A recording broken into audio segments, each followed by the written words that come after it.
Good morning, everybody, and welcome back to the channel. I'm Audrey. This is Windy Creek Acres. I just want to start off by saying thank you to those who follow us and continue to watch our videos. I appreciate it. And to those newcomers, I hope you enjoy and check out our other videos we have. Today's a big day. What's happening? So today, I had mentioned something previous about some big changes coming, and those changes are happening today. So we have the Listos, the Nubians, who came from Chilako Nubians. We've had them for the past about year and a half. We were supposed to follow through as we did have a 2-year contract, but I kind of had to duck out early, and I know that doesn't sound very good, but because of my medical issues, which I'll touch on briefly, is causing me not to be able to take care of the numbers of animals that I have. So I need to look after me first. When it comes to me, it's just mobility. I don't necessarily have good mobility all the time, so I have to do what I need to do to lessen some chores around here to make it a little bit easier on me and my family. My husband's amazing. He does help out with the extra things that I need help with. He's taken on some extra chores for me too. Even on his work days, he goes and feeds the pigs right first thing in the morning, and looks after chickens, so that's definitely helpful. Yeah, so today, what's happening? The Listos. We have 7 of them, so we had left anyway. I think we started with 10 total. Some of those have gone on to other farms, and some of those have gone to the other leasee who is actually picking them up today. He's going to continue my contract for me, so I'm sure it'll be just fine. He'll enjoy having the extra babies around and the extra does. So yeah, that is what's happening. So there's 7 does. There's 4 seniors, and then there's the 3 first fresheners. It's probably going to be a loud day. I have 1 doe who did dam raise this year. The other ones I bottle raised, so they are all dried up and ready for their travels. And the 1 doe, she's got 2 kids on her. She's got a little buckling and a little doeling. The doeling takes a bottle amazing, so I'll just continue on feeding her. And the buckling, on the other hand, he's not so good.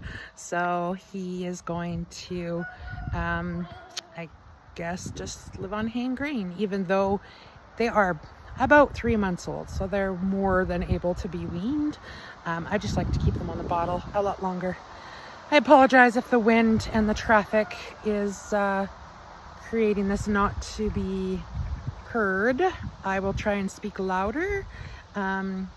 It's supposed to be a very windy day today. I think they're talking about 80-kilometer-an-hour winds. That just might be the gusts that come through. And we live close to a highway. So the other big change we have is, it's hard to talk about. We have been having issues with keeping livestock guardian dogs here. We had our main male trigger who ended up tearing a ligament in his back leg about a year ago. I guess last fall it happened when he was chasing a stray dog out of our yard to, protect our livestock. He was doing his job. But when he came back from chasing that dog off our property, he had a torn ligament in his back leg and could not put any pressure on it. I know there is surgeries that can happen, but that's a lot. That's a lot to go on. And I'll try and touch base and try and explain that process in a different video. Anyway, he is no longer with us. He is up in the heavens guarding us from up above. And we've gone through a few more dogs. One we picked up, we tried him out. He was a year old. He just had some aggression issues, so he didn't stick around very long because we need dogs who are not aggressive. Because we do have farm pickups, we need a dog who is okay with change, okay with new people. Yeah, and he just wasn't it. Then we had another dog come in. She was a Kangal. She was about a year old. She was awesome with the goats. Amazing. Not necessarily with the babies. That was us working on some training, but her purpose was to be in the yard. We use a yard guardian, I guess you could call them. Still livestock guardian breeds is what we use, just so they can bond and know what they're guarding here. Not just us, they're also helping to guard the whole farm, so all of our animals. And so we choose the livestock guardian breeds to do so, even though they're just in the yard. And then we have the other female, Macy, who's still here, but she's solely in with the goats. She loves her goats. So today,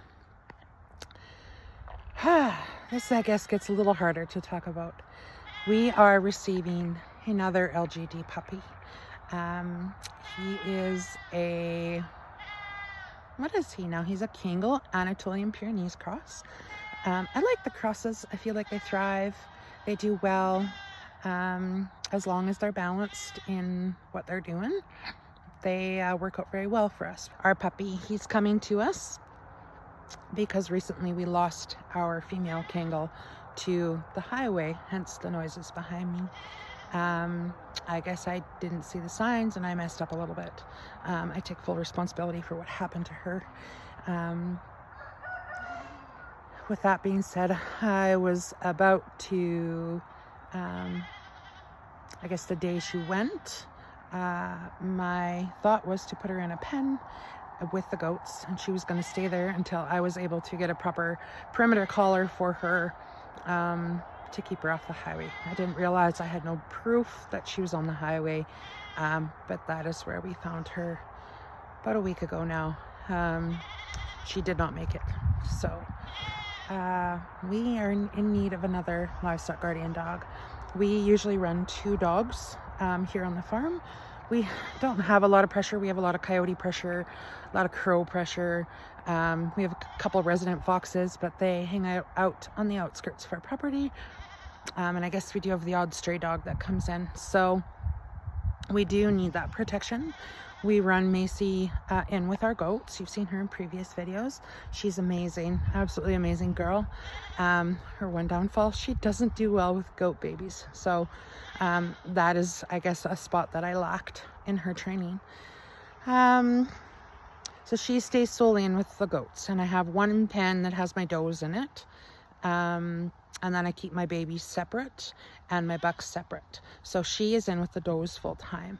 And I have tried to possibly make her our yard guardian, but I need her back there, and she absolutely is so bonded with her goats. You let her out in the yard and she goes for a little tootle and goes right back to her pen where her does are, and she waits to be let in. So she's very bonded with them, so I'm not sure that leaving her in the yard is a great idea. So this new puppy's journey. He is here to bond with our livestock, what we have. He'll be introduced to all the livestock we have. So he's going to take a lot of training. He's just little. He's going to be introduced to the goats. I will go back here in a few minutes and show you his new pen, where he will stay, and he will be introduced to what we have here. So we've got a couple cats that he'll see come and go, that are just barn cats. We've got the chickens, so he'll do some training in there in the pen. And we do have pigs currently, but they are going in the freezer here in about a month, so I still won't introduce him. I guess the biggest thing is he's going to have to be introduced to us first, get used to us. Again, my mistake. Sorry. Through purchasing a puppy from a long distance, I was only able to choose a puppy through the phone. So through text messages, talking to the breeder, through videos that he would send me, I told him what I was looking for, what I was needing. These puppies have been raised since day 1 with goats, so that's a bonus. He's already aware of goats, hopefully bonded to the goats, so that will help, and hopefully help him feel comfortable here today and going forward. So yeah, it was different. We've always chose our LGD puppies by going to visit them and going to choose one. And I'm a firm believer that a dog chooses you. And I think that is the best way to go about it. That's how Trigger came here. He was from a litter, I think there was 11 pups or something, big white fluffy dogs. He was a puppy though, and we went and sat with the puppies, and we chose based on the puppies that were most interactive with us. And that's how we ended up triggering. He was our most amazing dog that we've ever had here on the farm. He's the one that we sadly lost here this spring due to the torn ligament. Macy, same idea. We went and sat with her litter and kind of did the same thing. We sat and chose the puppies, sorry, who we thought were the most interactive with us, the most calm. She too was started with goats from day one, so that was helpful. So this was hard, choosing this puppy that we didn't get to go sit with and watch. I just basically had to watch from videos. So it'll be definitely a journey, an adventure to see how well he does with us. He also comes from a farm that's, I believe, is not very hands-on with their dogs, which is fine. There's two very strong theories out there about how to raise your livestock guardian dogs. Some people are very hands-off, let them bond with the animals that they're supposed to be with, and not so much with people. They know their owners and their family for the hands-off dogs, and you know, they can be handled by them, but another thing is for dogs to keep their livestock safe from people who aren't supposed to be there. So I guess that would go hand in hand with that theory. The other theory is that you bond your dog so much to you that that dog wants to do whatever it can to save whatever it believes belongs to you. I hope that makes sense. So for instance, our livestock are important to me. They're my way of life. They're my hobby.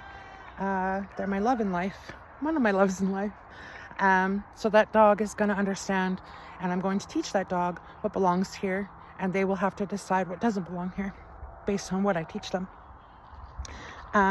So we have in the past bonded our dogs really well to us. That helps us to be able to handle them, take them where we need to. They trust us. That's my biggest thing, I guess. Just needing to move them or put them somewhere that they trust that I'm making the best choice for them. And that's what we'll do going forward. But now this puppy has come from a farm whose, I believe, is hands-off. So this puppy is very unsure of people. I think we haven't met him yet.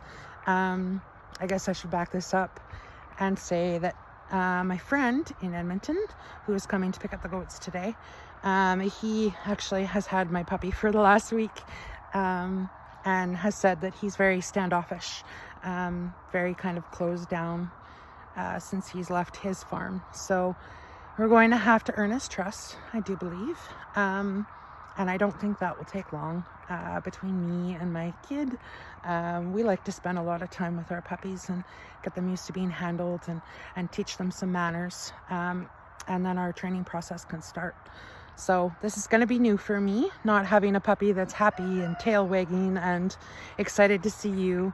We're going to start with a puppy who's very standoffish. That's kind of what's in my mind. And so we're going to just take it in stride and kind of let him decide the pace and let him come to us and learn to enjoy us. So yes, let's go now to the back of the barn, and I'm going to show you where he's going to live for the next while. And I apologize, it might get a little loud when I go back there. I do have some bottle babies back there still, so when I go back there they think it's bottle time, which it's not. They only get it once a day. Behind me, I know that's something I haven't really touched on, but we are building a shop. My husband needs somewhere to work on equipment, and so that is on the list of things to get accomplished here in the next little bit. So here we are behind the barn. This is the access gate that we have to go in. We can access it through the barn as well, but here we use for cleaning pens and feeding round bales and moving shelters. Oh, the sun is bright. It's supposed to be not a nice day today, but it's looking actually kind of beautiful right now. Hi, ladies. Hi, babies. Hi. So all of our babies are back here. Not all of them. I've been slowly weaning them. We've got some wethers. We've got some doelings. One buck, and that doe there, she's one of the least does, so she will be leaving, and those are her two babies. So the brown one there is a buck, no, he's a wether, sorry. And the white one there is a doeling. And this here is Cha-Cha. Cha-Cha, for some reason, is having issues with being caught to come in and get milked. I think she's just done. So she's living back here because I can't catch her in the other big pen. So she's got a drag line on, but her attitude is changing, which is good. And our pen is quite large back here. We fenced it last year, I think. Here's our shelter for the goats. So what I think is the bottle babies will remain back here this year. It's warmer. I can keep a better eye on them in the winter. And in this pen, we have our puppy pen. So this is where I've been putting bottle babies. Once they're about a week old or so from in the house, I raise them in the house for about the first week just to make sure that bottles are good, everybody's taking it well, poops are going good. Then they come out here. This is where I've put them in the past. It's easier to integrate them outside into the herd, and it's not that far away. So this is going to be our new puppy pen. So we've got quite a big dog house in there. I'll put some water in there, in that big red pail there. And he'll be in with these goats. So he's going to learn to bond with them. He's going to smell them through the fence line and not be able to get himself in trouble or hurt. This is going to be his safe space. And then once he gets used to having us around and being in with the goats, we're going to start introducing him to the world of the goats. Taking him out once in a while, making sure everybody's, good with him. He's good with them. And just going to keep everybody safe and nobody gets in trouble. There's the back of the barn. This pen is quite large. We added extra space to it last year when we actually put permanent fencing in. We used to have just panels all around back here as a fence, but I like permanent fencing better, nicer to work with. And then there's the bucklings there in a different pen. So these are my weaned bucklings and some wethers, and they've got a decent size pen. There's the alleyway that goes out to our other pens where the does and the bucks are. And yeah, so I'll try my bestest to take some video when the does go and when our new puppy arrives. And yeah, it's going to be an emotional day. I'm not good with change. I've enjoyed having everybody here, all the goats, learning the personalities and training. Training's been fun. These 2-year-olds have been amazing with the whole milking process. They hand milked, they machine milked right away with very, very little direction. Hi pumpkins, it's gonna be a big day today. Yeah, big change. All right, I'll see you guys in a bit when the puppy gets here. Well, they should be arriving here in about, 15-20 minutes or so. It's getting a little harder to swallow knowing that they are leaving. We've had a fantastic time with them here, meeting the goats, and it's sad to see them go. Yeah, so hopefully we're waiting for a safe arrival. See you in a bit. You probably can't hear me because it's terrible wind, but in all the chaos I didn't get to record anything, but there they go. There goes the does. It's bittersweet. I'm happy though that they're going to a good place, so yeah. Bye does, we'll miss you.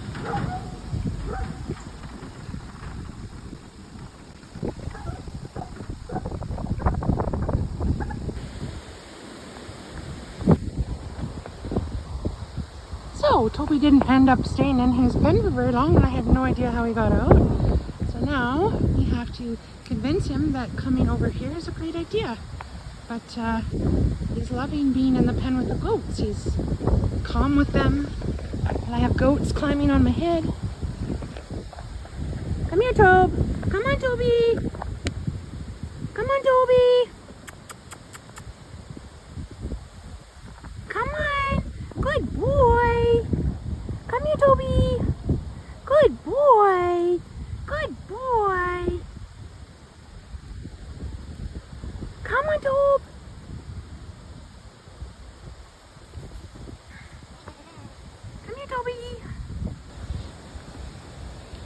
This is definitely new, but I got him. He went into the barn, and then I took him from the barn and put him back in his pen, and he's eating now. He's very, very timid. He does wag his tail though when you talk to him. Little hungry puppy. Hopefully we'll win over his trust here soon, and I'm gonna sit and see how he got out last time so I can fix it.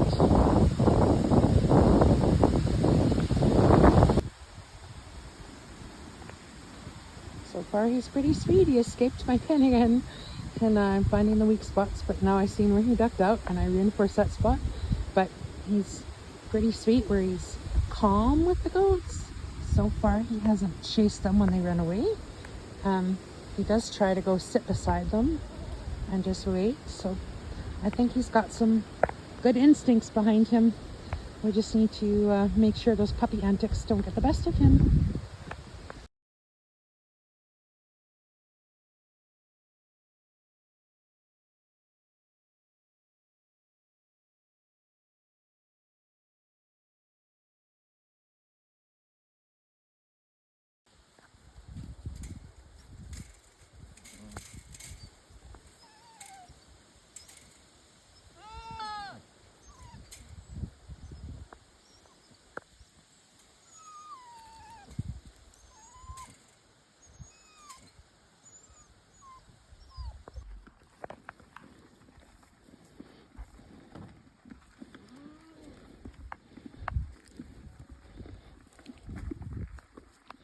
I just fed grain to the bottle babies, and Mr. Toby there is trying to get his nose in there to eat too. Guess that's a good bonding experience as long as he never gets aggressive about it. Hey, as long as you never think it's yours, hey Toby. Yeah, sweet boy.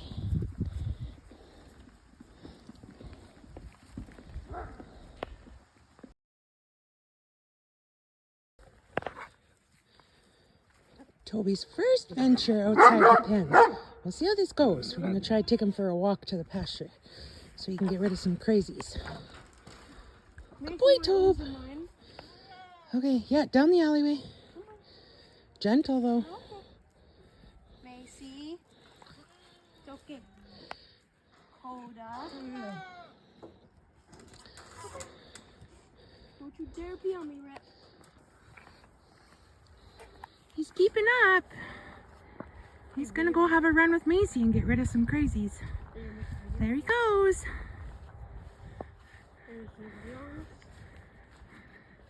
Oh, there's Coda. Everybody's gonna hang out. Hopefully everybody is gonna get along today. This is the second day Macy has met with Toby. But if they get along, maybe one day they can work together. Right, Macy? You're a good girl.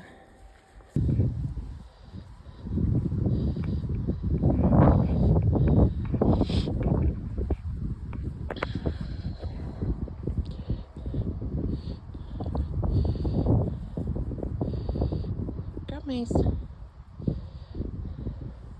Come on, let's go.